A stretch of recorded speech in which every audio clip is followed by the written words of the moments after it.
Bonjour et bienvenue dans Parlons-en, votre rendez-vous avec l'info qui prend son temps et un titre aujourd'hui, le 7 octobre, une cicatrice pour l'humanité. C'est un pays traumatisé qui se souvient aujourd'hui. Israël commémore le souvenir de la pire attaque terroriste de son histoire. C'était il y a un an, jour pour jour.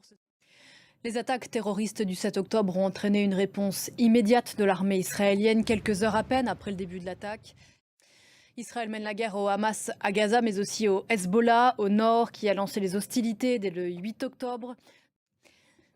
Pardon, ce 7 octobre et ses conséquences sont venus percuter notamment ici la société française. Bonjour Flore Simon. Bonjour Pauline. Et la classe politique qui a été obligée, chacun à sa façon, de se positionner, allant parfois jusqu'à la fracture.